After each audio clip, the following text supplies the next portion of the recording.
As Jesus stood on the crest of the Mount of Olives, looking over Jerusalem, his heart was filled with anguish and pain.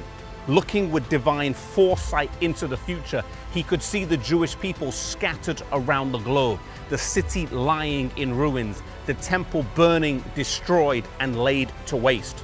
Crying out with a pain-filled heart, he said, "Oh, Jerusalem, Jerusalem, how often I would have gathered you as a hen gathers her chicks, but you would not." John 1 verse 11 says, "He came to his own, but his own did not receive him." After ministering for over 3 years in Jerusalem and the surrounding areas, Jesus' time on earth was coming to a close when he uttered his fateful pronouncement and warning on Jerusalem.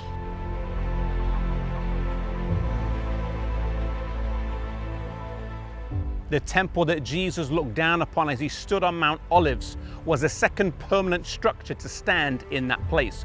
Originally, as the Israelites left Egypt, they had a temporary tent that traveled with them, and even after they got to Israel, it stood there in Shiloh and was used for 300 years. Eventually, the first temple was completed during the reign of King Solomon in 957 BC. This temple was destroyed by the Babylonians in 587 BC, and many of the vessels were carried from Jerusalem over to Babylon. After the 70 years of captivity as prophesied by the prophet Jeremiah, the Israelites were allowed to return during the reign of the Medes and Persians under King Cyrus.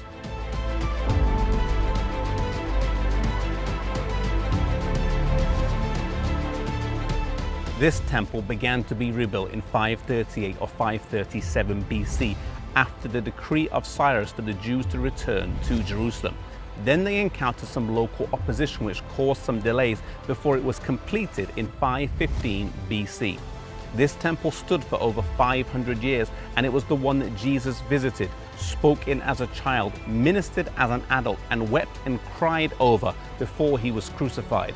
Sometimes called Zerubbabel's temple because he was the one who started the reconstruction, it was later renovated and expanded on during the time of Herod.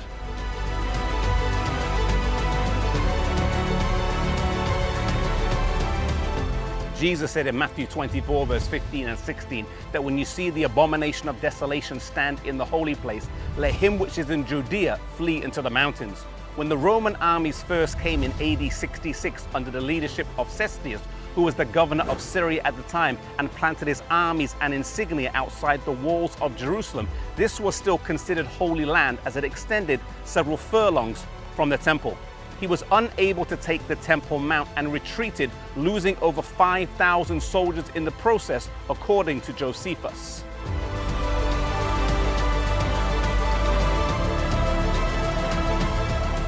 As the armies retreated, this was a sign for God's people to flee the city, and all those who heeded the words of Jesus in Matthew 24 did.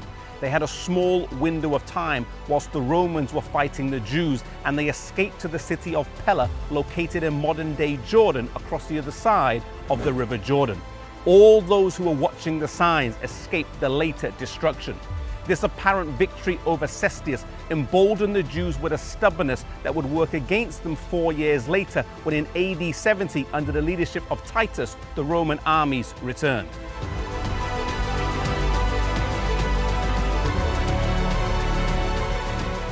Surrounding the city during the time of Passover, when it was teeming with people, only further increased the horror that was about to come. Starvation, famine, and disease quickly spread throughout the city. The natural love of children to parents to grandparents disappeared as everyone fought for their own survival. Those who tried to escape the city were captured and crucified in the walls outside until the valleys were teeming with crosses as a warning to those inside not to try and escape. Eventually the city was stormed, and even though Titus told his soldiers not to destroy the temple and personally tried to stop it even when the fire had started, the prophecy of Jesus said that not one stone would be left upon another, and this came to pass.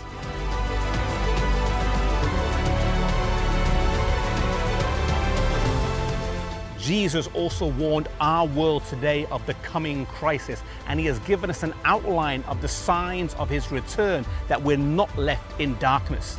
He does not want anyone to be lost, and he's outlined exactly what will take place before he comes back, that we will know exactly the signs of his return.